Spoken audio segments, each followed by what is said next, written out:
Hello and welcome to the Con Couple. I'm Richard, I'm Caroline. and we go to a frankly terrifying number of cons every year. I did the intro right though. No, you didn't. There's another part to it. Oh, what's the second part? I say we go to too few cons. Oh yeah, I was too distracted by it because I meant to say I hate daylight savings time. Yeah, hating daylight savings time was valid. In case you can't tell, that was last night. Yeah, which means I haven't adjusted all the clocks in the house yet because we left relatively early this morning. But Yeah. yeah, daylight savings sucks. So where were we this week? Concoction. Concoction, which means this is sort of our 1 year anniversary episode because Basically, Concoction 2025 was the first con we did a podcast episode on. yep. Or first one that actually got released. Mhm. So if you're looking at the dates on the YouTube page, they don't quite match up because it took me a while to get them going on the YouTube page. Incidentally, people watching on YouTube, like, subscribe, share, do all the YouTube pleasantries, please, please. I measure my self-worth as a human being by our view count. No, you don't. No, I don't. Which is Oh. probably for the best, given how low our view count is. The thing that means the most to me, and I think we have mentioned this in the podcast before, is like the people who do listen actually listen and like they come and talk to us about it, and that's really awesome. And I would rather have 20 people who are doing that than like hundreds of thousands who are kind of half listening. So. Yeah, I think that's fair. I know a couple of people who just kind of listen to us at work because they have jobs that that works with. And hey, work makes sense to me. Like I spend most of my day with an audio book on in at least one ear. Yeah, and I'm glad we can be that content for some people. Exactly. So Concoction, basic info about this one. This is basically a slightly smaller, old school sci-fi con. Yeah, it's sort of a sci-fi con. It kind of blends genres a little bit. Yeah. But it is a very old school con, and definitely before like cons became corporatized or stuff like that. Yep. I don't know how long it's been around, but it's 20-ish years, somewhere in the ballpark. I think they've said. I guess. I would need to actually do some research to figure that out, and I'm too tired to do that. Also, I'm driving. Yes, as a reminder, we record this in our car in keeping with all laws in the state of Ohio, bloody blue, using hands-free lapel mics. Yep. And I, the person who is not driving, I'm the one doing any research. Yep. And if you wonder why I don't drive during these, it's because I'm better at doing the research than he is. It's not because of like some sexist agenda. It's also because you're frequently wearing a hoop skirt. Yeah, that's most of it. And it is quite difficult to drive in a hoop skirt. You're not today. I'm not today.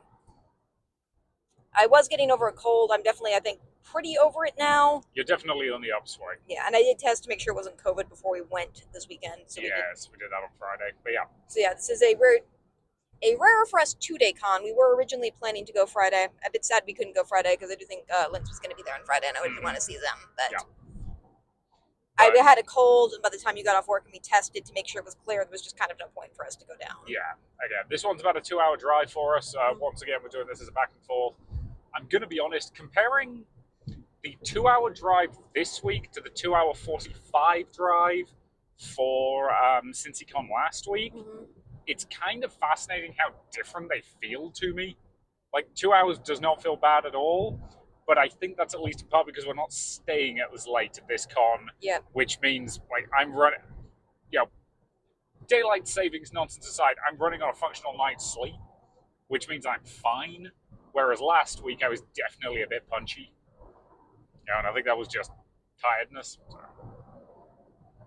I wasn't unsafe to drive or anything like that, but I was definitely kind of emotionally volatile. I haven't felt that this weekend. Yeah, I think we're definitely on the upswing with that stuff a little bit. So still haven't heard any more, but it's fine. Maybe one day I'll find out. According to their Q&A, they are a science fiction / fantasy / gaming / multi-genre convention with multiple focuses on art, programming / workshop / gaming, vending, and more. So I do think they want to be an all kind of genres convention generally, which is fine.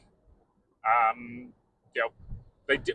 The one thing I will say, it's very much a writers' con. This one. It's very much writers, and it's very much local. They do have an entire. Rather than having an artist alley at this con, they actually have an author's alley, which is actually quite nice. I quite like it. Some of the bigger cons have that, but again, it's usually just kind of crammed in the vendors hall with everything else. Whereas here, they do have their own separate room where you can go and chat. And, I'm willing to bet if you buy a book off them, they'll probably happily sign it. Yeah, if you can't tell, we're more sleep deprived than normal, so this is not our structure's a bit down this episode. Yeah, it's fine. Like, you're more sleep deprived. I'm fine. And just stop rubbing it in. Well, you're the one who's messing up the formatting because you're not talking about like the author's alley and not like the stuff we're supposed to do in the order we're supposed to like cover it in. Venue. That is part of the venue. Oh, yeah, but you're supposed to start by like talking about the venue. Where was the venue? So the venue. You didn't remember the name, did Bertram you? Inn and something Sweets. I think it's the Bertram Inn. It's the Bertram Inn and Conference Center. Yeah. Which we have been to a couple times before. One for this con, and there used to be a weird Wizard of Oz convention that happened sometime in October or around then. Yep. That unfortunately, I think the last year was 2024, maybe 2023. I would have to double check. I think it was 24. Yeah, I think because I remember going in 24. This Yeah. before we started the podcast, and last year I think they decided they didn't want to continue doing that. Yeah. A lot of smaller cons I do know are struggling right now. Yes. And that's part of the reason why we want to do our reviews is to help those smaller cons stay busy. Because I like the Wizard of Oz con, and I like this con too. Yeah, like I like this con a lot. You know, it's not the most manic or busiest that we go to, but sometimes that's really nice. Mm-hmm. Like sometimes it's nice just to have a chill vibes con. So, the main issue I have with that venue is that it's basically split between two buildings, and there is a covered walkway between the two buildings, but most of the panel space is in the second building, and registration, the vendors hall, the author's alley, and various other bits of the con suite are in the other building, which this weekend was nowhere near as bad as last year. Yeah, we're in March, and if you know March in Ohio, it's flip a coin. It's either 70 or it's 30. Yep. We got 70 this weekend, so Yes. happy about that. Yeah, but the weather was warm enough this weekend. There was a torrential downpour at one point yesterday. Yeah, but it lasted for like 2 seconds, then it moved on. Yeah, and it was still a bit rainy while I was getting lunch yesterday, but it wasn't too bad. So yeah, they've had a much better weekend weather-wise than they did last year, which meant that the problems of the two buildings weren't as bad. The disability access still isn't great. They do have, there is a ramp on one side, and they put an artificial ramp on the other.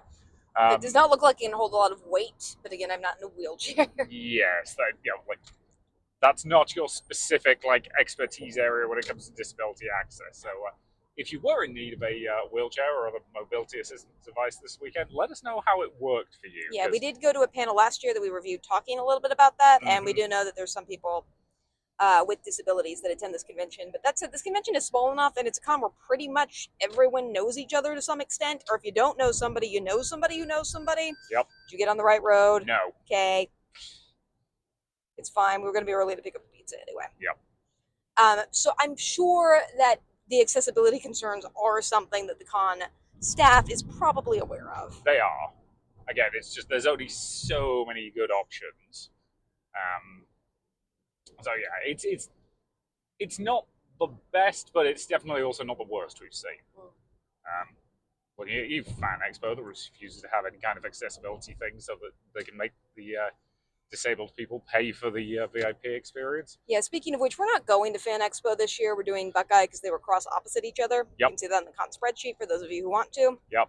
That was a fairly easy choice for us to make this year because I frankly refuse to keep going to celebrity petting zoo cons that want disabled people to buy their fast pass systems for more money as opposed to giving them actual access like they need. Yep. Because let's be clear, that's what you're doing. Yep. You're doing it because you hope that we'll pay for your fast pass extra price things and not give people a way to cut lines because they have legitimate accessibility concerns because you're worried about people taking advantage of that, and you shouldn't be privileging making money over the safety, because it's legitimately a safety concern of the legitimately disabled. But that's not this con. That is not this con. That's my a different soapbox con next rant. week that we're not going to go to. So yeah, generally speaking, access at this con isn't bad. It's not bad. It's something that I think they're doing the best that they possibly can do with their venue. And I do get, as we've talked about before in this con, it's not as though anyone sees the perfect venue and then goes, I'm not going to pick that one. Yeah. This is probably what realistically they can afford. And because this is a smaller con, I know a lot of cons of this size, particularly in the sci-fi genre, are struggling right now.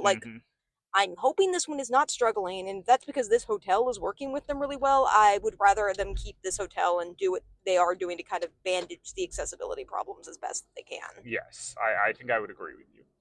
But again, we you have a disability, but it's not that specific sub kind of disability. No, like there are types of stuff that they're trying to do with wheelchairs and ramps aren't things that affect me directly. So I will say that my perspective on that is might not necessarily be the same as disabled people. So Yes. So yeah. So yeah, generally speaking, the space is fine.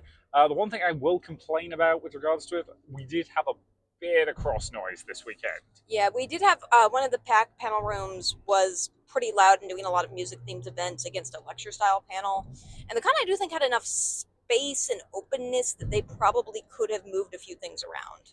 Possibly, again, I don't. I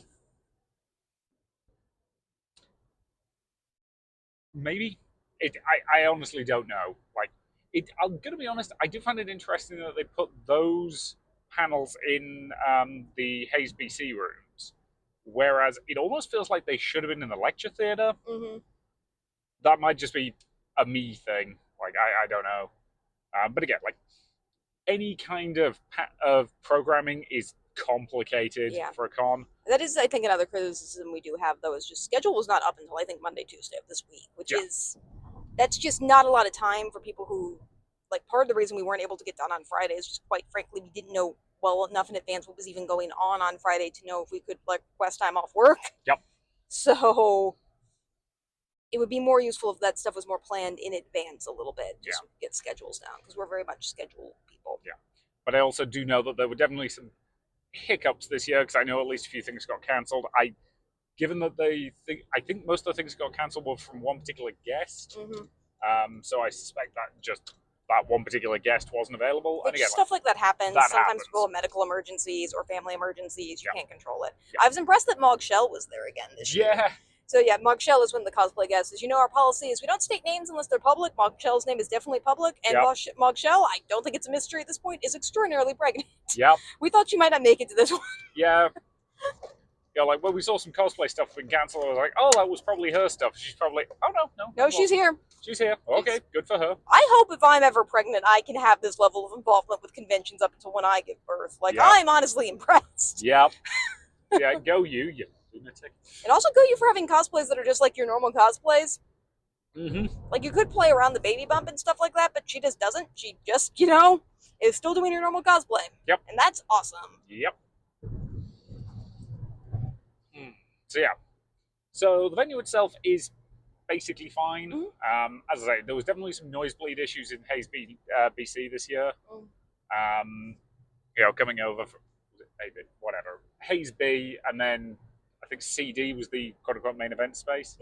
It's also worth noting it's not like it's in Cleveland in the sense that all cons have a major city attached to them, but it's definitely in the suburb, small sprawl area outside of Cleveland, a little bit where the like suburban white flight went back when that stuff started happening, which isn't the con's fault, obviously, but you're not going to be in Cleveland proper. And there are some advantages to that, like parking's free. Parking is free. Free parking is best parking, as we've already established.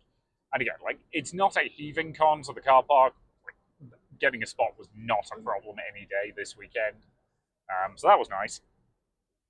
We were actually pretty close to the. I won't say the main entrance because because of the the split between the two buildings, we basically parked towards end purposes between the two, which meant when we came time to leave, it didn't really matter, which building we were leaving from, which was kind of useful. So, do we have much more to say about the venue? That's the basics. We can kind of bring it up. Like the amphitheater seating, their main events does have, I think, stairs to get down. I do think it's another accessibility thing because it's one of those recessed amphitheater things. Yes. But at the same time, it is also, I do actually like recessed seating a lot generally. I would prefer it to be more accessible, but it is nice for being able to see things. Yep. And they did have a con suite, which I'm sure we'll talk about at some point. Yeah, we'll talk about the con suite when we can. And this did have an attached hotel, which some people were staying at. This is a fairly local convention, but there are definitely some sci-fi nerds that were traveling for this. Yes. We know several of them. Yes. Though the one thing I'll say is apparently the hotel was having problems with their key cards, we heard. Yeah. Although, in fairness, the problems with their key cards were mostly from people who were drunk. So I don't really know, like, So it's how much not. it was a user issue and how much it was a key card issue. Yeah, who knows? Because yeah, this con definitely had some late night party stuff going on. We didn't participate just because, I'm still getting over a cold, yeah, mostly. so we didn't stay super late. Also, as you can imagine, I'm a very, very annoying person when I'm sick because Oh, I hate being sick. You hate being sick so much. Yeah. You know, and anytime you're sick, you're constantly concerned that it's like you're going to stay sick forever. In spite of the fact that yeah. Well, I also just wanted to make sure that like I wasn't sick in a way that was going to get other people sick. Like we made the judgment call on like because on Saturday I was definitely perky, my symptoms were reducing, which is a general sign you're no longer contagious, and I took a COVID test, so I wanted to be really like sure I wasn't spreading anything to anyone. Yeah, and that COVID test came up very definite negative. Yep. So you're good. Again, something has been doing the rounds at the university. But I caught this definitely at the end of last weekend, so we're past typically the 5-day contagion period you would have for cold and flu. Yeah. So, and you're not sick, so. Not yet. So yeah.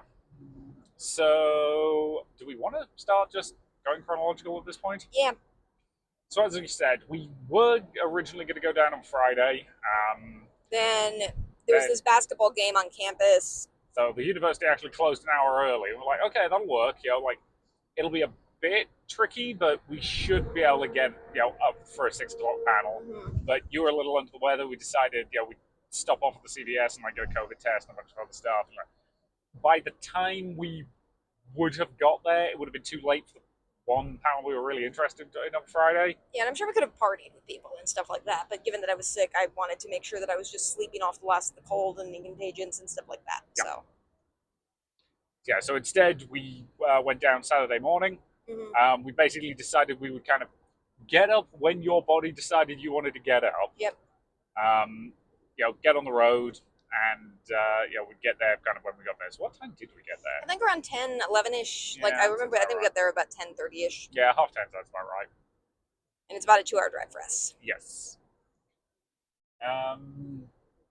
So went in, got the badges. Yeah, they were using tabletop events for the badges this year. I think it's just because they wanted a new registration system. They didn't have any events listed on tabletop events. It's just where to buy your badge. Which, hey, that works. But it doesn't mean you can put whatever name you want in your badge. So for this one, I'm just British guy. Yeah, well, I didn't want to go as risque as I went with the furries. Yeah, it's fair. But apparently the person who was printing off the cards was reading all of them because they were like, oh, you're that guy. The second you started talking, I was wondering who that badge was for.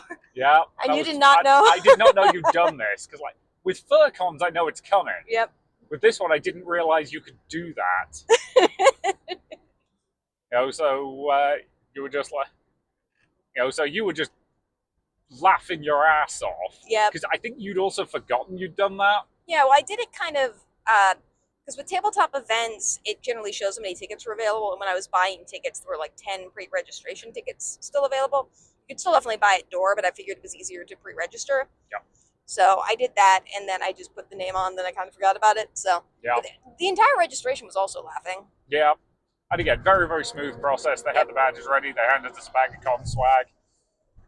Nice and simple and easy. Yeah, they did give us, even though we had just regular badges, con swag bags, which is nice. 2 bags, some stickers, programs, stuff like that. Yep. We always need more tote bags. We tote a lot of stuff. We do tote many things. Yeah.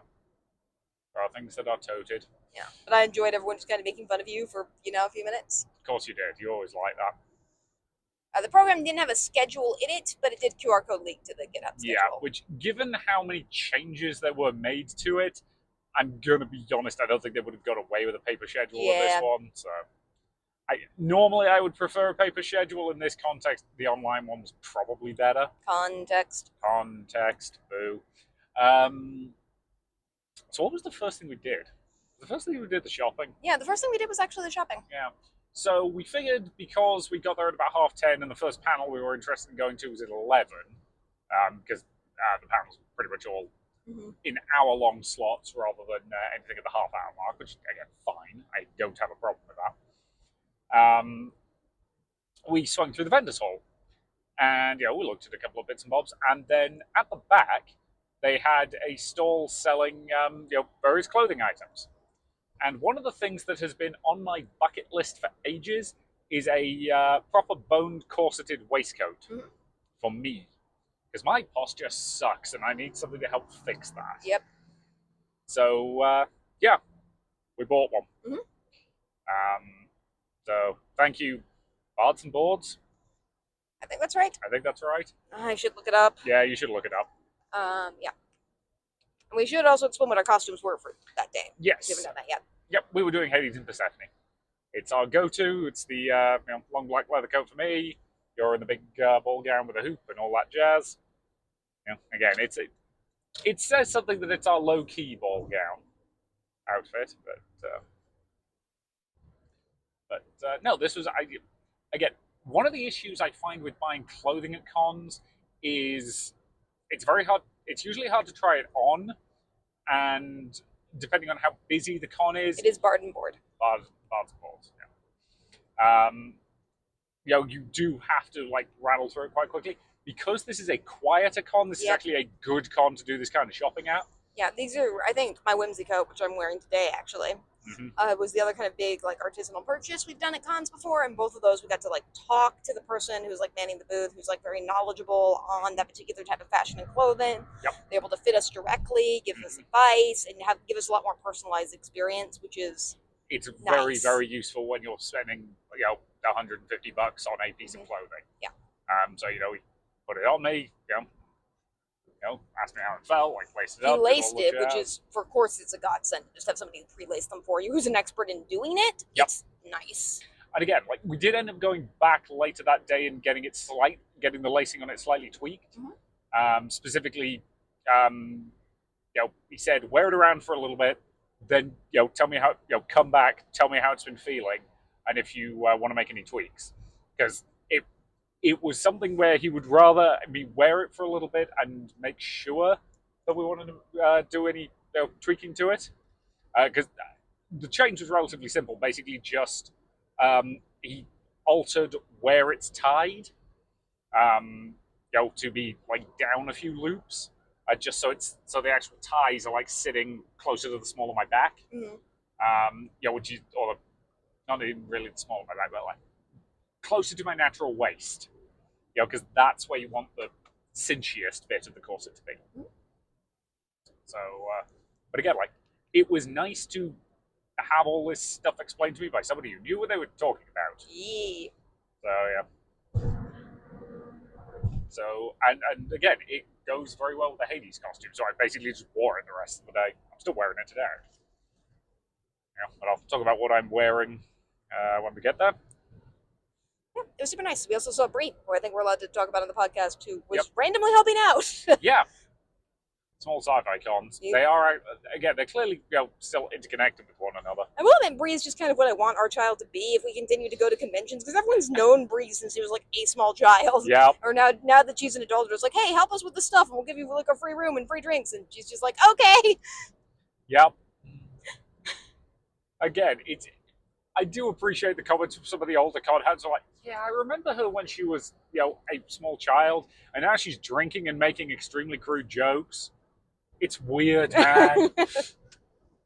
Yeah, but she is at the age where she can just drink and not feel it very much. So I encourage her to explore that time period. Enjoy that time period. I mean, technically, I've never really had that time period, actually. Well, no. Well, we figured out why. Oh, yeah. My body metabolizes alcohol way too quickly for me to actually experience the effects of it. Yeah. I just go immediately to being hungover. Yep. It sucks. Yep. But yeah, so, it was nice seeing her. And, so again, very positive buying experience. Very much, happy with this purchase. We'll see if it actually, does do wonders for my spine. But you're apparently very attracted to me when I'm wearing this. So, well, you also got hit on by multiple people. Only a couple. Still. It's always interesting to see the cons where you get hit on more than I do, and vice versa. Oh yeah, that was the petrol station on the drive home, wasn't it? Yeah. But yeah. So then at 11, we tried to do a panel, but it was kind of confusing because both cosplay, karaoke, and the whimsical watercolor demo were both listed for the Pegasus room, and those are not two events that can both go on simultaneously. Yeah, so we ended up skedaddling out of that one because like we were potentially interested in doing cosplay karaoke, like we did it last year. Side note: somebody came up to me this year and commented on the fact that like last year at cosplay karaoke, I sang "Forever Autumn" from Jeff Wayne's War of the Worlds, and apparently as a result of me doing that, they have now listened to and really enjoyed the entirety of Jeff Wayne's War of the Worlds. You're welcome. It's great. Go listen to it if you haven't. It's somehow the most book accurate adaptation of War of the Worlds that I'm aware of, despite the fact that it involves singing and music and all of that jazz. All that jazz. There's a 15-minute song about the artillerymen wanting to build a civilization under the ground. And yeah, I think this was because we had that time period, and then this was just mostly a series of us meeting a bunch of people who've either met at other cons and quite a few people from Starbase Indie. Mm-hmm. Because we ran into the programming director, I think, from Starbase Indie Yep. too. We talked to them for a little bit. Yep. And we talked to the person who was doing the disability panel for a little bit too. Mm-hmm. Yes, last year. Yeah. And I don't know if either of them are comfortable with us saying their names, so we won't. Yep. But we talked to both of them. It was really cool that they were that memorable, and they were really nice conversations. Yeah. It is just kind of nice to catch up with people at cons. It is. So yeah. We also briefly did the play to win board games. I think we tried one board game. Yep. And then we decided our brains were not up to learning anything new. Yeah, I will admit, I just don't think board or cons, particularly for us at least, are a great place to learn new board games. Especially if no one's teaching them to us and you just have to read the directions in the box, which are often not very good. Yes. A lot of the time. Yeah, I think if we have somebody teaching us, yeah, we're okay learning a new thing. But yeah, most of the time at a convention, there's certain games we know we want to play that we know how to play. What is easy, like with most things, but particularly with board games, I find pretty much everyone, like you do need obviously a combination of people both explaining things and watching people play, but it's a lot easier once you get like a basic rundown of the rules to watch somebody else who already knows how to do it mm-hmm. to get it down as opposed to just trying to comprehend it on your own. Yes. And we also, like, this was just a pattern matching game. Then we were playing like the 0 level pattern matching ones and just failing miserably.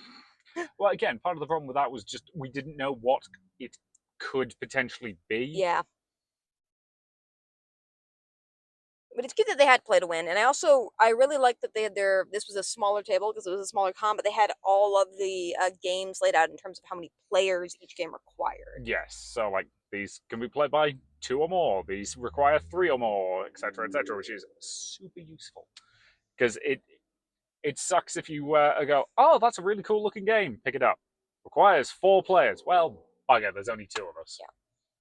That being said, there's definitely some games who claim they can be 2-player games, but aren't actually, because they have like a 2-player variant that isn't very good. Decrypto's like that. Yeah. Like, we love Decrypto to bits. You need 4 people. Yeah, you need 4 or more people. Like, there is nominally a mode that requires less than that, but it's not as good as the actual proper version of the game. So, yeah. So before we get on to our first actual panel, we're picking up pizza on the way home. So we're just about to pull into the car park there to grab that. So should we pause the recording? Yes, this podcast is sponsored by Blaze Pizza. It is absolutely not. They do not give us any money. Nope. We like their pizza, but we are not. Blaze Pizza, give us money. We have like 20 subscribers. It's great. Yes, but our subscribers actually listen to what we say. This is true. Blaze Pizza is good pizza. It's mostly just that they allow for impressive levels of customization, which fits my dietary restrictions. Yeah. So yeah. Anyway, we'll be back momentarily. Oh, that. And we have pizza. Yay, pizza. So, what was the first panel we ended up going to? We should look that up. I was smart like that. What did we do? I believe it was one of the discussion panels. I think so. Oh, yeah, it was Writer Beware. Yes.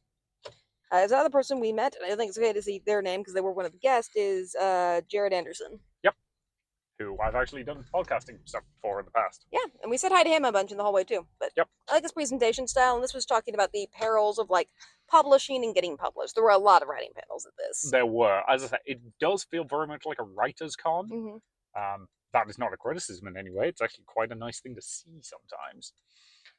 So this was all published authors who were discussing, like, here's what to look out for and here's what to avoid when it And comes to also a lot getting of cheap published. shots at AI, which we need. Yeah, valid. Because, there's no such thing as a cheap shot at AI, actually. No, screw generative AI. Yeah, it sucks.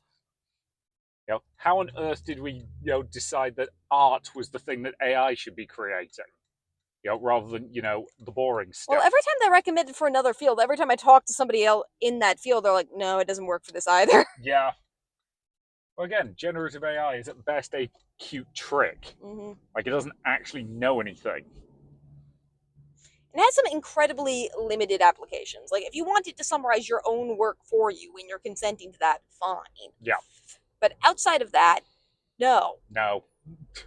I've yet to find a either useful use for it or an ethical use for it. So, yeah. But anyway, so a lot of cheap, shots at AI, which again, valid. I know my voice is getting scraped right now, and I hate you. Mm-hmm. So yeah. So the one thing I will say about this panel is, for whatever reason, they had this particular room set up with a table at the front that the panelists were sitting behind, and chairs in effectively like two ranks. For whatever reason, the table was off to one side, so it was basically like very in front of one rank, but not the other. So if you were on the right-hand side of the room, you were a bit further away from the panelists, rather than having it more central. Not entirely sure why that decision was made. Maybe their logic was just the room probably wasn't going to be ridiculously full. But again, we were generally trying to sit in such a way that your ball gown wasn't going to be in anybody's way, so we did sit off on that side. I could still hear fine. It wasn't a major issue. It was just a slightly odd decision. Yeah. But I think they did the same setup last year, if memory serves. Yeah, the table also wasn't like in the center of the room. It was like to one side. Yeah, that's what I was saying. Sorry. Are you tired? Little bit. It was like, did I just hear him say that, or did I just think that? You do that sometimes too. Yeah. But yeah. So, but no, it was a good panel. It was interesting. Like, I'm never going to finish a book or get a book to the point where it's publishable, and I'm cognizant of that about myself. Just because I'm very much one of those writers who gets to a certain point in a story, decides that everything I've written so far sucks, and never get further, which is a problem. It's why I write so many TTRPG campaigns, because I don't need to do the nitty-gritty there. I just do the overall planning stuff, which my brain likes for whatever reason. I mean, I've done some short form fiction that's a little bit longer. Like, I think in terms of pure short form writing, I'm about at 50,000 words for some of my longer pieces. And then I've done a full Shakespeare play that's about that length. Yeah. So I might do it someday. I think I was talking to you about this, though. Generally, it's just particularly during the school year, because I work in higher education. Like, all of my creative energy goes to that. Because if you don't think that requires creativity, it does. A lot. Yep. Just most of it is just like, how can I get the student to actually learn something when they're determined not to and think that education is a scam? You have to find creative solutions to that problem. Yep. But yeah. So yeah, it always gives me the writing bug, and I might try to write more this summer, but we'll see. I do kind of wish there was more of a bit of a, because when we used to do fictional podcasting, we did more short form. I do kind of wish there was more of a space for short form fiction, though, because I feel like in the modern era of people not paying attention, novels are absolutely great, but I would love to see more short form fiction representation in the world, honestly. So would I. Again, part of the problem is just most people who do short form basically have to like self-publish it on websites and make it free. Yeah, which is what we did. Which is what we did. Like, it's not a knock against it. It's just, with the best one in the world, people aren't willing to pay for it, which makes it harder for anybody who is a professional writer to do as anything other than just an interesting exercise sometimes. And if you're actively like writing specifically for an anthology or something like that, it's not a problem. Like, again, Games Workshop, for example, frequently does anthologies of short stories, but they commission the writers specifically to write a short story for one of their anthologies. So there are places for shorter works. Yeah, and there are skills, I think, associated with it that we have, where it's just like, both of us have to introduce characters and give you their personality traits extraordinarily quickly, and get the story kind of off the ground running extraordinarily quickly. Yep. It's still a fun discussion, generally very collaborative. I like the presentation styles of everyone in the room. Yep. And I love how much space they give for authors. Yes, that is one thing I do very much like about this con. Like they have a good connection to the local writing community, and they're very proud of that. Again, it says something that like a lot of the people at this convention I also recognize from Marcon. Rest in peace, Marcon. So yeah. And it is something, and we might talk about this more at the end, about the state of sci-fi conventions. Yes. Yeah, we'll talk about that broadly when we kind of get there. Yeah. So what was up next? The dance performance. Yes. Which was in the next room. Yes. So I basically went to get food during this, thinking it would take like 5 to 10 minutes, and I think I was gone for about 20. Just because there was a bit of a line. So, do you want to talk more about the dance performance, and then I'll talk about the food? Yeah. So this was effectively belly dancing, although I think the recovery incorporated a number of different styles of dance. They had some flag performances, some twirly stuff. And what I really liked is this was very much a group of very inclusive dancers, so a lot of different body types and a lot of people at a lot of different dance levels. And that's not like a criticism or to say it was lame at all, because it definitely wasn't. That's more of just like they were able to incorporate all that really beautifully and choreograph really amazing, engaging performances that kept with everyone's comfort and skill level. And it's just kind of awesome to see that generally, because dance is something I actually adore, and I do it like my home by myself alone generally. And I used to a little bit in college do a little bit of salsa dancing, not enough that like if I picked it up now I'd be able to know most of it. And I already know that I'm never going to have the skill set to be like a good or amazing dancer. I'm just not that coordinated with my body. But it's really nice to see the type of dancing that feels that inclusive. Like they have a studio in Cleveland, and honestly, if I was closer to Cleveland, I might consider going sometimes, just because it's the type of fun, type of inclusive dancing that I really, really like a lot. And the performances were great. They did a bunch of pop culture and anime songs. They were clearly choreographing it. They were having a blast doing it. It was definitely just a lot of fun to kind of watch all these different styles of dance be incorporated. Yeah, I would agree. So again, I caught, I think, about the last 10 minutes of this performance. And yeah, I don't really have too much to add to your description there. Seemed good from what I saw. Yeah, all femme-identifying people it looked like, but I imagined if you were not femme-identified and wanted to join, they would find a place for you too. I suspect so. So yeah. Meanwhile, I ran out to get food. So, in terms of food availability at this con, they did have a con suite which had some food available, and love a con suite with available food. Again, we'll talk more about that later. But they also got in 2 local food trucks. One of which was Best Damned Smoked Meats. They know what their acronym is. They did that on purpose. It's BDSM for those of you who can't think that fast. Yeah. Which again, valid. And the other one, which is Carnival Food something or other. Yep. Which is the one I ended up going to. And there was a little bit of a line, and as a result, a little bit of a wait for the food. But the food itself is good. I got some cheesy fries and a quote-unquote chicken parm sandwich, which is basically 2 decent-sized chicken cutlets, some tomato sauce, a bucket load of mozzarella, sandwiched between 2 fairly small pieces of garlic bread. This thing is very stupid, but it's very tasty. And the cheesy fries were solid. My only complaint is I really needed a fork. Fortunately, I happened to find some plastic forks just in the convention center. I don't know why they were back there. But, again, it was useful. But you just came up with like anonymous box of forks with no context, and you just grabbed a fork out of it and used it? No, they were behind the bar. Okay. Like, they were sat behind the bar in a little cup, and I was like, well, they're clearly there for people to use. But I have no idea why they were there specifically. That's how you encounter a mimic. Yeah, there are a lot of signs.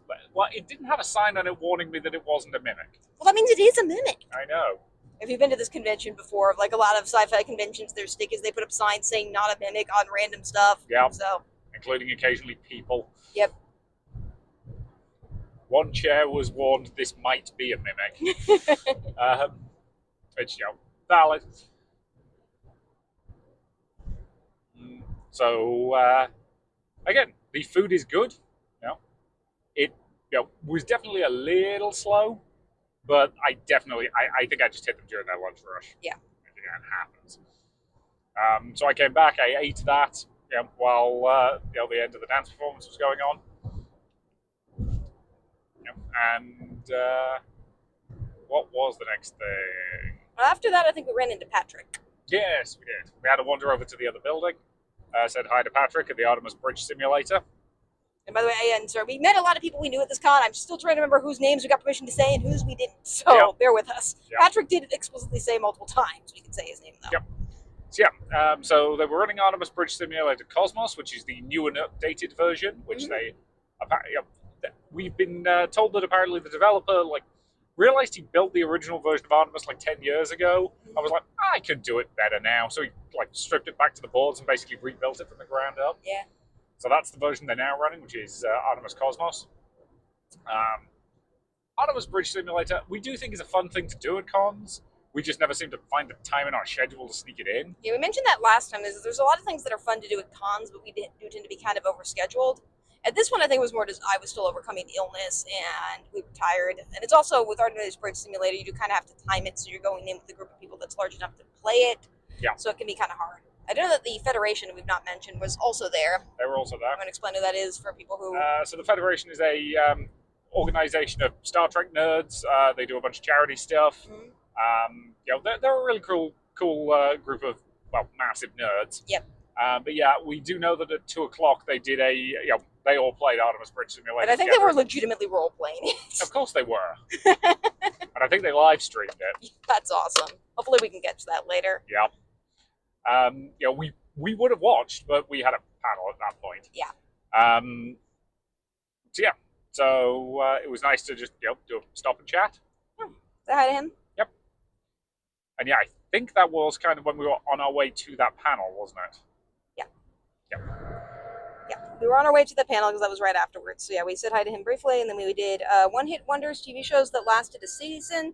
This was in a really weird location. Yes, so this was in the room that was just off the con suite, and so far as in order to get to the con suite, you had to walk through this room, which was mildly annoying. They also didn't have a projector until they went and found one from somewhere. So give them an actual room next year, guys, because this was a good panel. Yeah. Also, briefly before that happened, I will say I was asked to be in the cosplay contest, which does typically happen at cons a lot of times. I don't mind people asking once. If I say no, just please take that as a hard no in the future, though. Yeah. Just because I get that you want people to participate and stuff like that. It's just, competitions aren't fun for everyone. Yeah. And especially, I at least know what they're about enough to know if I'm going to enjoy it or not enjoy it. But if you're not, if you're just going up to a random person and they just don't know how prejudging even works or what it even is about, and they agree to it, they might end up agreeing to something they don't really want to do without fully understanding what's going on. Yeah. So I don't mind people asking. Just when they say no, either accept or no, or if they are saying yes, explain how it works first. Yes. But they were pretty accepting generally after I said no a couple times. I just would prefer to only say it once as opposed to about 3 times. Yeah. Which again, that I get it. They're just excited to get one. Your ball gowns do look fabulous. They do look fabulous. It's just a lot of them, because they are thrifted cosplays that are a combination of closet stuff and stuff that I've kind of modified, as opposed to being 100% homemade. How much they qualify at various cons varies. At this con, they might have qualified, they might have not, because the rules that they have in the book aren't always the rules that they abide by there, especially given how few costumes they have generally at this con, because it's maybe about 20% of the people in this con are at cosplay at most. Yep. And it's only a con that has less than 500 people, so there's not a lot of people cosplaying to begin with. Yeah. And I do get that. It's just, another thing I might recommend with that is maybe opening it up. I know you had a kids cosplay walk on earlier that day, because I saw some kids dressing up. It might be nice to have some more categories for adult that are just kind of fun and silly, as opposed to just making it into pure construction competition. Yeah. Which again. Yeah. But we did not stay for it this year, so I can't really review it much more than that. Yeah. So technical difficulties aside, this was actually a very good panel. I enjoyed it. At least in part because I'm a sucker for mildly obscure sci-fi. Yeah. So the basic premise of this panel was just, here's a sci-fi show that lasted one season. Who saw it? What did you think? Should it have got more? Did it deserve to? Did it deserve to die?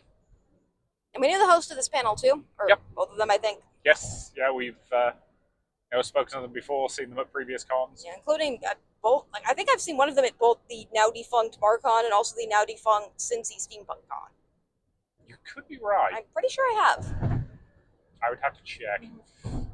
I don't know how I would check that, but again, there's not a way to check that. No. Unless that person happens to be listening and wants to email us. Yep. And also remembers that happened. But anyway, this again, I like this panel generally. My only real criticism is they commented that they didn't include any images in the slideshow to avoid copyright, and I'm like, it's a small sci-fi con, you're fine. I took that more as they were probably rushing a little bit on the PowerPoint, which you're providing free entertainment, so fine. It's fine. And it was a very audience participation panel. We got to talk about them, and I got to talk about some of the weird things that I remember, like Manimal. Yeah. Oh, you weren't, because I think you were doing something. You were getting my glasses out of the car. Yes. The person was giving a presentation, no, we're trying not to do obscure sci-fi shows. So there's nothing before the 1960s. And I don't. I don't think you understand. Your definition of obscure and my definition of obscure are two different things. I think their logic was who in the room might actually remember seeing this on TV. Yeah. Well, I am interested, for anime fans, I think anything before the year 2010 is obscure. Unless it's still actively ongoing, yes. Or has had a recent reboot. Yep. But again, I got to, there was some stuff that where I was able to talk about, and they did say, did anybody have any suggestions at the end? And I was like, here's a couple you should add to your list. One of which was Space Above and Beyond, which got somebody across the room to go, yes! Yeah, I think I knew exactly one of the sci-fi shows, which was, of course, Firefly, which everyone had fun speculating about what's going to be announced, I think, in about a week. Yep, week's time. Yeah, May 15th. By the time next week's episode comes out, we will know. Yep. Well, we probably will know whether or not Nathan Fillion's going to get lynched by his own fan base. Yeah. Because if this does turn out to just be a rewatch podcast or something, the fan base is going to kill it. Mm-hmm. Also, you can't get that much mileage out of a rewatch podcast for a show that has 12 episodes. Yep.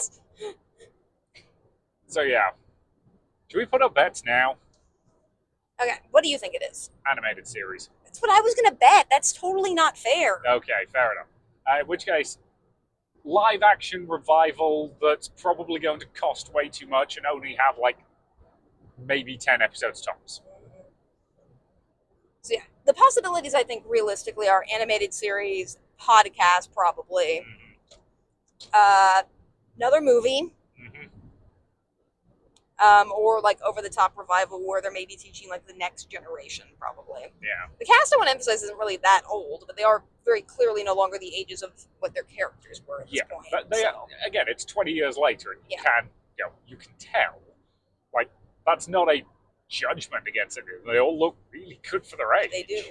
Or for any age. Yeah. They just look slightly different. Yeah. But so we'll see what that announcement ends up being. Heck, maybe they've signed a deal with Big Finish. Mm-hmm. Side note, if you don't know who Big Finish are, they make Doctor Who audio dramas for the last 30 years. Some of which are really, really good. I'm all for taking away more characters from Joss Whedon. Yeah, I'm a little concerned if he's going to be involved or not. I mean, the Firefly characters are they're archetypal characters, so they're relatively easy to write, generally. Yeah. Yeah, the actual writing of Firefly isn't that amazing. Mm-hmm. It's just, they lucked out and got a ridiculously good cast. Yeah, they got a ridiculously good cast, and some of the Whedon-esque banter I think they have won't work in 2020 anyway. It just doesn't anymore. Some of those jokes were fun at the time just because no one was making them in serious soap opera sci-fi, or at least that fourth wall breaking the way that he likes to do. Yep. But now enough places have done that it's not really adding anything to it. Yeah. But anyway, that's enough speculating about that. Yeah. So no, this was a good panel. I very much enjoyed it. I just wish I wish it was quieter because it was outside a main hallway that was going back into the comms suite. Yeah. And too, it was kind of hard to see. Yeah, mostly it was just kind of the room was not great for it. Like, I'm not quite sure how it ended up in there. Mhm. You know, like, again, I feel like they were underutilizing the Pegasus room this year, and I don't know if that's my imagination because nothing we wanted to go to was in there apart from stuff that got cancelled. Don't know. What do you think? I don't know either. I mean, it also might be that the room's not handicapped accessible, because I don't This is true, actually that is a remember how factor. handicapped accessible it is. Yeah, I think there is a way to get down there if you're not able to use the stairs, but I don't know. That still means your only sitting is in the front or in the very back, and that just Yeah. sucks. So Yeah. this was fun. I really enjoyed. I enjoy these debate style panels because I enjoy you talking about sci-fi and nerding out with people, and then I enjoy you somehow knowing way more than all the other sci-fi nerds in the room. I did not know way more. I knew I knew some very specific things about a couple of them. Mm-hmm. You know, like one of which was when they brought up Crusade, and I managed to break a couple of people's hearts by telling them how close we were to getting into the Bester episode. Mm-hmm. Anyway, I understand that sentence. Sort of. I know the character mostly because you explained it, but I don't know who Besta is. No. Yeah. So after that, we decided we might as well tour the con suite because we were over there. Yeah. So we want to explain what a con suite is because it's been a while since we've been to a con that had one. Yeah. So the con suite is basically a space to sit down, have some basic free food, free beverages, and just chill out and relax and talk. Mm-hmm. Technically, we did actually go to a con that had one of these within the last month, which was MCFC. It's just for them, it was a sponsor level perk. Yes. You had to have paid a certain amount to get into that. Whereas at this con, if you had a badge to the con, you could go into the con suite. Yep. And again, I don't begrudge MCFC for making that a sponsor level thing. That's fine. That's particularly with how much furries eat. Yes. And I also appreciate if badges are going to cost more, having an option for people who might not necessarily want that to not have to pay the extra for it. Yeah. Again, I don't think either con did anything wrong with the way they handled it. Yeah. But again, it's something that's nice to have sometimes. Yeah, and it's generally pretty basic food. You got some soda, you got some chips, sometimes a lot of hot dogs or sandwiches and stuff like that. Yep. And it's really done, I think, around the philosophy that they used to have at cons, and I do get it's been going away in part just because more and more hotels refuse to allow it. Yep, that is an issue. But it's done with the mindset of just cons are expensive, and a lot of people tend to undereat at them, so they're able to afford going to the con. So it's basically just making sure everyone has food while they're at the con, which is nice. Yep. Again, as we heard at One for Con a while back, if you have spent so much money on this con that you are unable to go and buy yourself bread and peanut butter and jelly from the Kroger across the street, tell me and I will goddamn go and buy it for you. And again, it's that kind of attitude, because it is about taking care of the community, and I do very much appreciate that. Yeah, so again, nothing too fancy in the con suite, but I love that this con has it. I wish more cons did, but part of it is the fact that hotels will frequently not let you because they want to be making money on the food.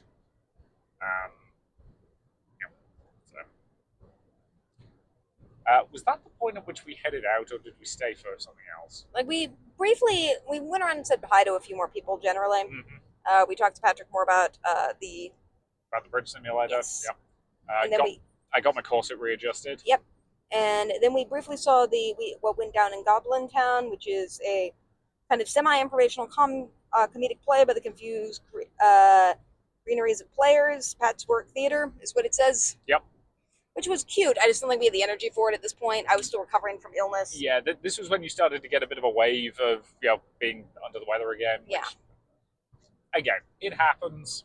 And I knew it was daylight savings time, and I wanted to get home and get to bed at a reasonable hour. Well, there are two wolves inside me. Both of them are idiots. Yeah, both of them mostly want to stay at cons for as long as humanly possible. Yep. And there are two wolves inside you. Yeah. One of which wants to give you absolutely everything you've ever wanted, and the other one wants to keep you alive. And occasionally they fight. And that's what was going on as we were watching this performance. Yeah. Again, for the record, nothing wrong with this performance. It was very cute. It's just I was not having the energy for it, and I didn't want to risk like rebounding with sickness because I do think we are getting to the like responsible adult age where we need to be a little bit more careful with our bodies because it's spring break for me next week, and like every single time I have a break from school, I get sick, and I'm just tired of it at this point. Yep. I just want to like have time off and not be sick because I can already tell you at the end of the semester I'm going to be sick. I had a straight up medical emergency over Christmas, like the moment after school was done. Technically, it was before it was done because you hadn't submitted grades yet. I was within an hour of submitting grades. Mm-hmm. It held on for as long as it could. Yep. But yeah. So, again, we ended up tapping relatively early into that. It looks cute. Mm-hmm. We needed to go home and just Yeah. rest up. And I do think it's better that this was a lower key con this weekend. Mm-hmm.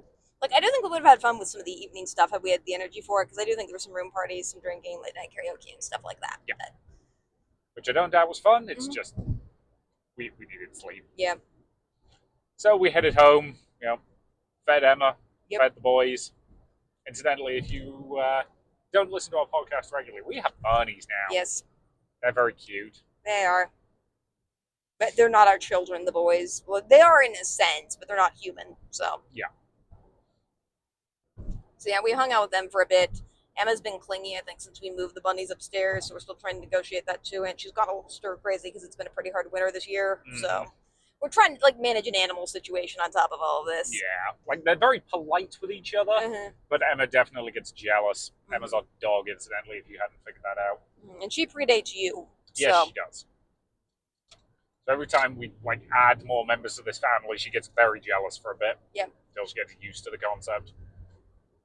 And she realizes she's still top of the pecking order. Mhm. But yeah. So that was what we did on Saturday. Yep. And then our plan for Sunday was again just wake up when my body decided to wake me up. Yep.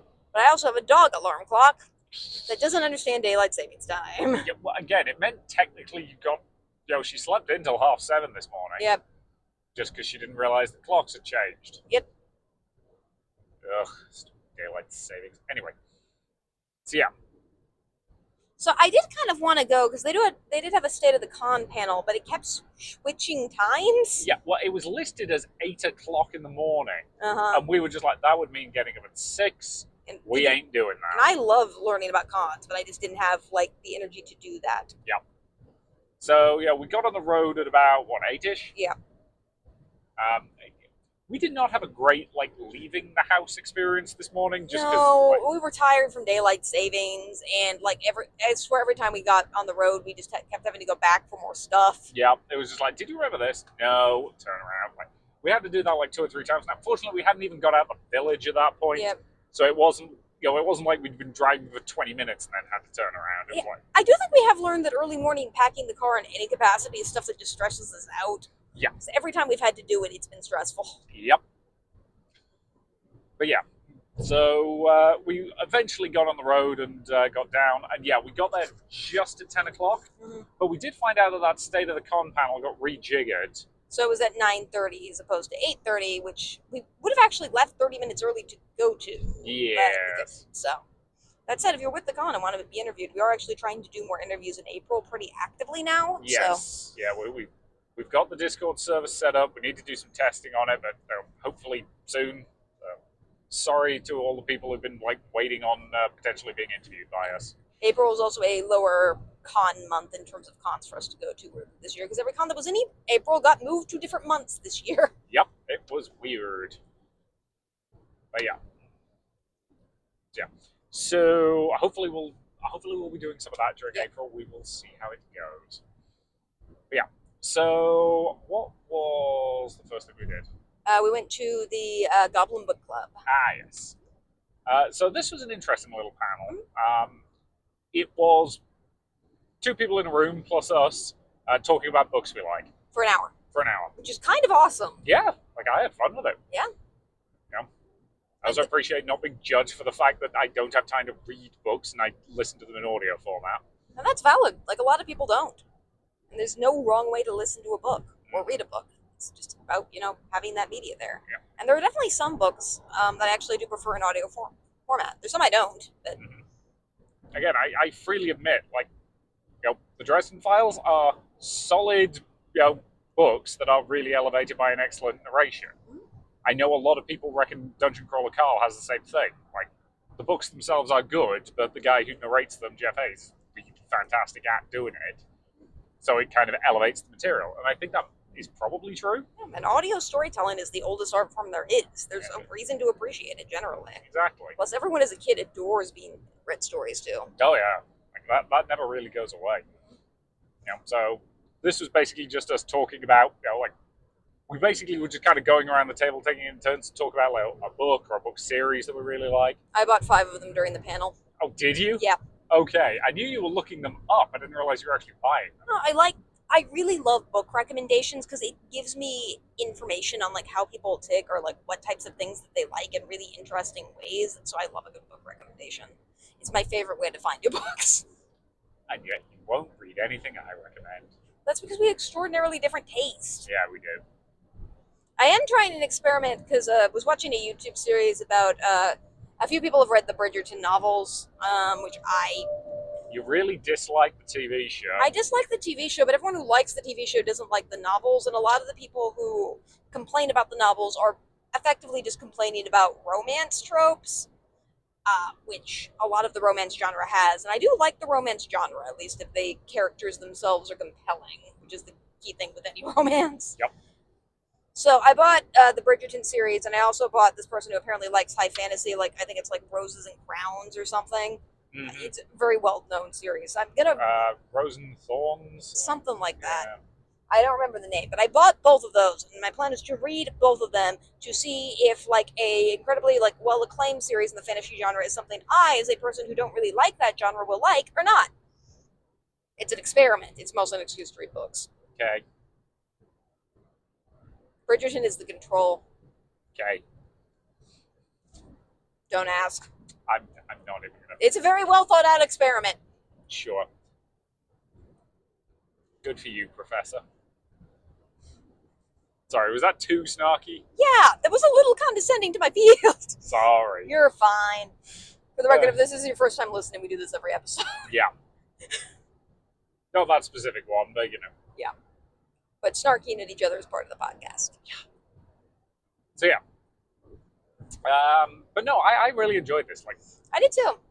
And I actually did enjoy there were like fewer people in the room, so we could all like have a more like intimate conversation about books. Oh yeah, like my only regret is there was one more series that I was going to recommend that we just ended up not having time for me to get to. Mm-hmm. Yeah. Yeah, I did get jealous in this of just how good you are at describing things you're passionate about. In part because I'm a college professor and feel like I should be better at describing things I'm passionate about, but you're just very good at it. I don't. Really? Yeah. I don't know.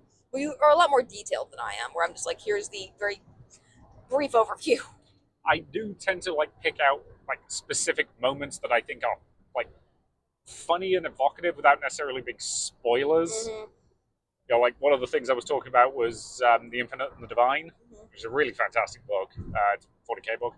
And just being like, yeah, there's a bit where the characters are arguing in a trial scene, and because they're both like cheating gits, one of them is literally a time mage who keeps like going back in time to change who the judge of the trial is until he finds one who will rule in his favor. What he really should do is go back in time and change the clocks. Yes, I do agree daylight savings is BS. I don't think daylight savings is still a thing in 40k. Good. If our government can cooperate enough to get rid of that, there might be hope. Yeah, no. Actually, no one likes it. It just has some weird, powerful lobby behind it. Who is lobbying for this? Who knows? Clockmakers, maybe? Except you have to do it manually in most. Oh, who cares? But yeah, no, this was a very fun panel. Like, I'm glad we were there, just because otherwise it would have just been the two of them. Yeah. But like, just 4 people in a room talking about what books they like, and it says something that the first one I was talking about, which is Warforged, Stormweaver, Iron Prince. God, that title has too many titles. She was like, this sounds like exactly the kind of thing my husband would love. And I was like, Yeah. Good. Yeah, we did discover that person also, and I think I'm deliberately phrasing this in the worst way possible. Was the owner of the con baby. Mm-hmm. Yeah, she was commenting on that while you were in the bathroom. Yeah. So, for those of you who are not familiar with the con baby, because I left it off with the con iceberg, it's what it sounds like. Yeah. It's the baby who was born between last year's con and this year's con. Yes, the con baby. Yep. But it It's says good luck if a con has one. Yep. I did share with her pictures of the Baby con mech, yeah. baby mech from Key City. Mm-hmm. Baby mech, Anyway, but yeah. So after that, I think we had an hour break there. Yeah. So we toddled over to the vendors hall again. Had a bit of a chat. Got to watch Bree be very hungover. Yeah. Hopefully she's fine with me saying I get the impression there was some pretty raucous drinking going on last night. And some pretty uncooperative hotel room keys. Yeah. Which again, like I would like to do more of that kind of stuff. It's just, if you don't stay on site for the con, it's tricky because, like, obviously, if I'm driving, I can't drink alcohol. You are in a ball gown, which makes it difficult. And I'm going to be honest, I don't want to be drunk when you're not. Yeah, did we say costumes for today? No, we didn't. So yeah, you're doing kind of a Mad Hatter theme, asked to continue wearing your corset. Yep. And I'm doing my shorter Alice dress, and I'm wearing my Whimsy coat. Yes. So Whimsy coat is a brand I shouted out when I purchased this coat on the Key City Steampunk podcast, so you can watch that or just Google. I would say Google Whimsy coat, but it's spelled a very particular way. Yeah. So I would actually encourage you to just look at the Key City vendors, and then you can probably find Whimsy coat if you're looking there. Yes. Yeah, they do fabulous work. Yeah. It says something that the guy at Barden Board had heard of them and was like, "Oh yeah, I know them. They do really great work." Yeah. Because again, like if you're in the con space, generally, you probably do start to know each other quite well, which I appreciate. So, yeah. So wandered around, talked to some people. Went and briefly sat in the con suite again. And then we broke out So Clover for a little bit. Mm-hmm. This is one of our standard con games, generally. Yep. The advantage of So Clover is if anybody comes up and is like, "Oh, that looks fun. What is it?" We can invite them to join because it scales up to about 5, but it plays quite happily with just the 2 of us. Mm-hmm. Whereas one of our other go-to con games, Hanama Koji, is a 2-player game, and that's it. Yep. So then we went to the panel on space opera. Yep. Which again, another collection of writers, just them talking about space opera as a genre and like what they like about it, what they don't like about it. Yeah, I will say writing panels have the thing where they immediately give you to space out and start thinking about my own writing. So I was doing that the entirety of this panel and not listening to a thing anyone was saying. I'm sure it was good, but it just means you inspired me, right? Mm-hmm. So you were paying attention, so why don't you review it? Again, I had fun with this panel. Again, slightly weird layout of that room made a couple of the panelists slightly tricky to hear, especially because this was one where we were definitely getting some nosebleed from the room next door. Yeah. Because they were setting up something that apparently involved heavy metal. I don't know. Yeah, I don't even know what that was. I didn't know there was anything on it. That might have been because I know they were doing a dance class one. Yeah, I think they were setting up for the dance class.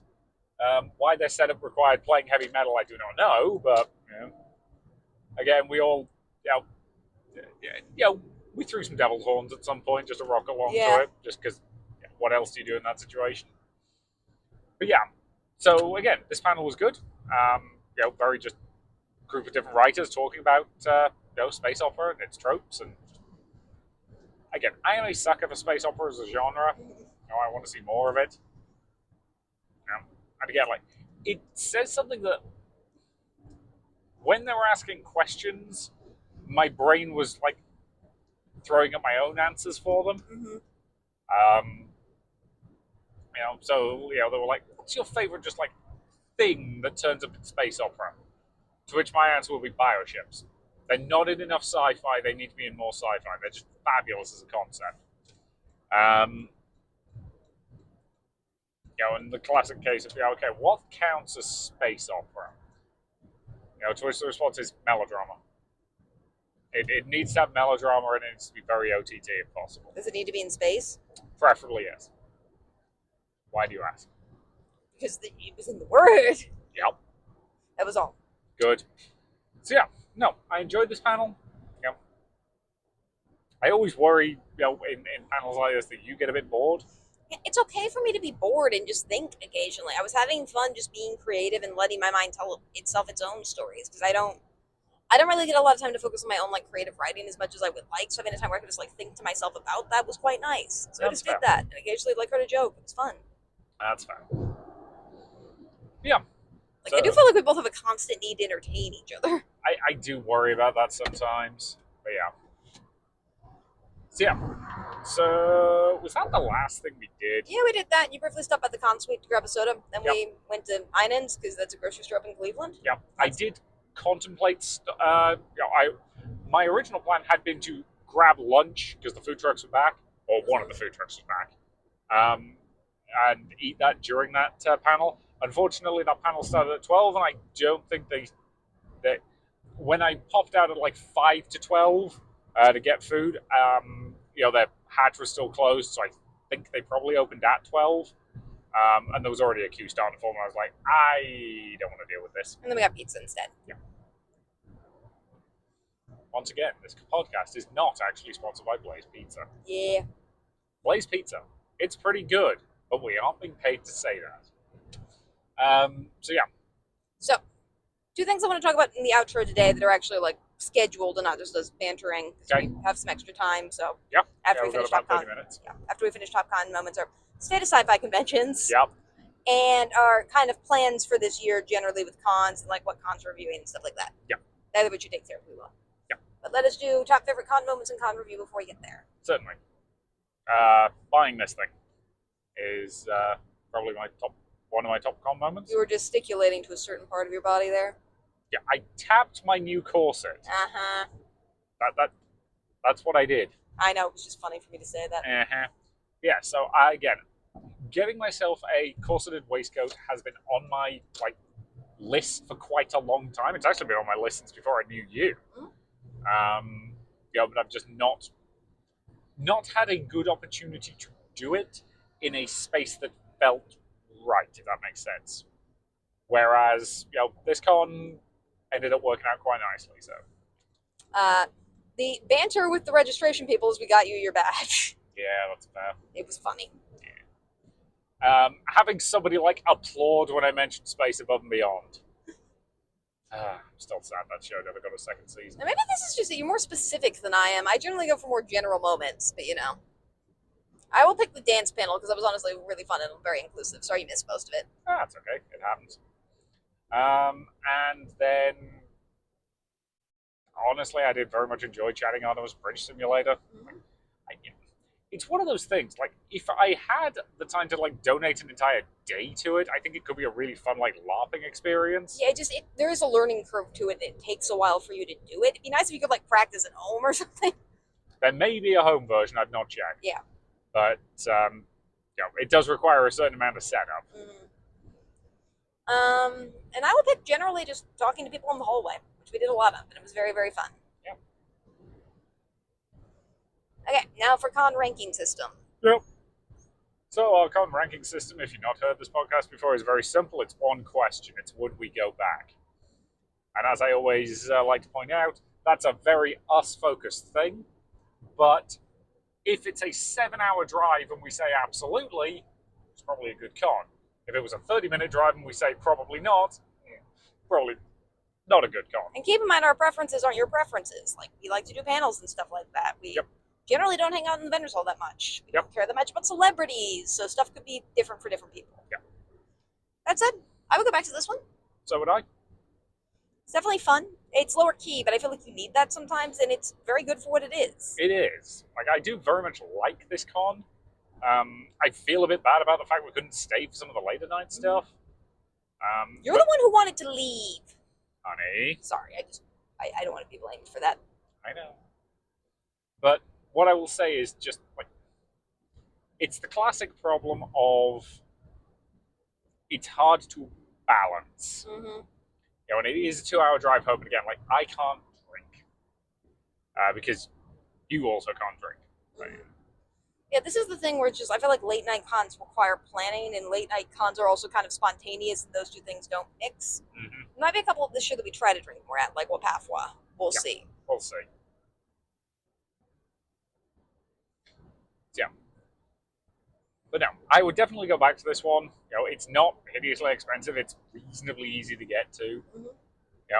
And like it's it's a lower pressure event, which is kind of nice sometimes. Yeah. So, state of sci-fi conventions. Did we want to talk about stuff we didn't do? Oh yeah, sorry, I forgot that part of the segment that was supposed to be earlier. You can tell I'm tired. It's fine. So we didn't do the cosplay contest. There was one. Yep. There was karaoke. There were several author showcases of author reading their works, including several different more book modes. There was a Broadway sing-along. There was somebody who was doing brick battles, which I think was all Lego-themed RPGs all weekend of various things, which is kind of awesome. That's pretty cool. Some basic cosplay, like learn how to cosplay panels, cosplay catwalk, stuff like that. Yep. Yeah. Again, good little con. They did have a reasonable amount of programming on. Mm-hmm. It was just there was definitely a couple of like hiccups in the schedule. Yeah. Not getting the schedule out until like less than a week before the con. It makes it tricky for us to plan things. I will say this con is a little bit disorganized. The size they are, I don't really think it's that much of an issue. Yeah. But it is something for which more communication would be useful. Yes, I would agree. Okay. Now, state of sci-fi conventions. Yes. So, we did find out some news about a con that we were thinking about going to, but probably aren't. Yes, which is Penguin Con. Yeah. Part of the reason we're not going to Penguin Con is we're planning to do a fur con that weekend. Mm-hmm. But there was a post in the Origins Facebook group that got cross-posted that apparently Penguin Con, of the 700 tickets they need to sell to break even, they've sold like 200. Well, that was 2 weeks ago. I do think they've gone up a bit since then, although I doubt they got all 700. Yeah. So it is definitely true that sci-fi cons are struggling. Yeah. We know Starbase Indy is also, like, it's a smaller con. They're having problems with their hotel. Like, it's a rough time to be a sci-fi con, which is a real shame. Because, like, sci-fi as a genre matters. Mm-hmm. It really does. But for whatever reason, sci-fi cons are having a hard time marketing themselves. Yeah. I think part of it is younger generations not really... Because nerd culture was very much a thing 10 years ago-ish, but it was like... Nerd culture was the way that punk culture was, where it was so mainstream that it really wasn't culture anymore, if that makes sense. Mm-hmm. And because of that, it wasn't having as many die-hard fans be a part of it as much. Yeah. And sci-fi shows are definitely still popular. It's just, it doesn't have this level of fandom involvement. And I can't tell how much of that is being drawn away from the celebrity petting model of con, like Fan Expo, where people are going to those types of things instead.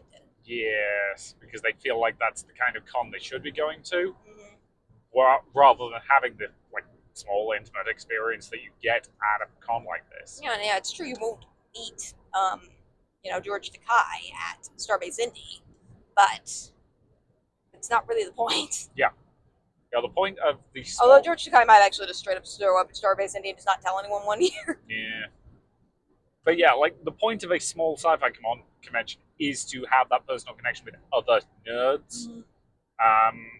And it does feel like that part of the community is being lost to a certain extent. Mm-hmm. And I don't know if there's an easy solution to that. There probably isn't.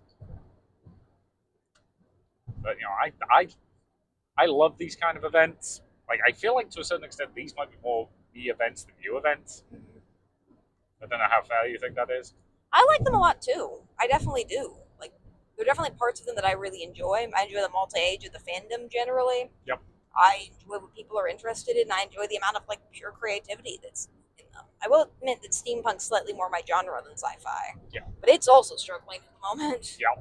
Because we know that Wild Wild West Con, I think I mentioned previously, was also closing. Yeah, it's going to be their last year this year. Well, I think they lost money last year due to the debacle that went on with that. Yeah. But yeah. For reference, Wild Wild West Con is not in our area, so we've never been to it. We did that virtual con last year. Yeah, which you can't review. But yeah, it's something that I don't know is kind of scary about con spaces because I don't, even though I still do believe in, to a certain extent, corporate cons have their place, I don't want them to be the entirety of the con scene, and I definitely don't want all cons to just be anime cons or furry cons from now on. Yeah. Smaller anime cons, I think, are also struggling. They are. Not quite as bad, but I do think they are. Yeah. And again, like, I want there to be those small sci-fi con experiences. I really do, because they matter. They do. You need to have those intimate personal connections with people. And in fact, look at what a lot of the writers were saying. Like, a lot of them are able to get their books published because of connections they made at conventions like Concoction. Because, there's like, yeah, I met my editor here. Yeah. Or they met somebody who helped them out through the process. Like, those connections are important, and you don't want to see those go away. And yeah, I think it's nice to have those small spaces where you can, there's just so little authenticity in the world at the moment, and finding it there is really nice. Yep. So yeah, I hope there can be solutions to this in the future. Obviously, some of it's, I think, solved by getting more people involved. Yeah. But again, there's no easy way to do that, unfortunately. Yeah. And yeah, I try not to tip or stereotype generations too much. But I do worry that like people who are just coming out of college right nowadays are so cynical about the world that they're afraid to like anything. Yep. That does feel accurate.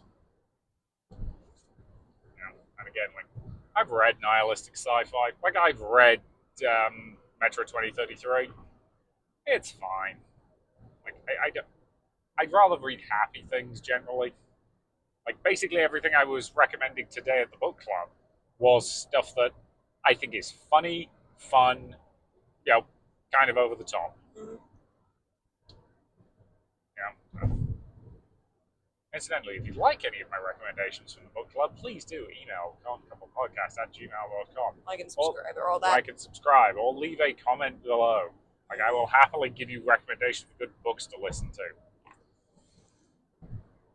So, our plans for this coming year, since we're now officially, I think, about a year old as a podcast. Yes. So, people have asked us this. I think I mentioned it in a previous episode, but I'll mention it again now that it's official year anniversary. Obviously, we are going to be covering some of the same cons again. Yes. But stuff changes year to year. It's important to cover the differences in con and culture and how they change. Yep. We are also doing some new cons this year. Yep. Pretty definitively. So there'll be a mix of new and old, and I do think we also want to get more interviews in, particularly in April. There's less stuff for whatever reason this year. So we're probably going to supplement some of those episodes with interviews with hopefully some people in the community that we can bring up for episodes and stuff like that. Yep. Do you have anything you want to add? Nothing significant. I do most of the planning, in case you do. Tell. So yeah. Yeah, you're the planner, I'm the executor. Mm-hmm. Who have you executed? That's for me to know and you to wonder. Yeah. But yeah, so hopefully that'll be the rough plan for this year going forward. Some of it will be cons we've been to before, some of it will be new stuff. Mm-hmm. If there is a con in your area you want to see us go to, you can message us. Yeah.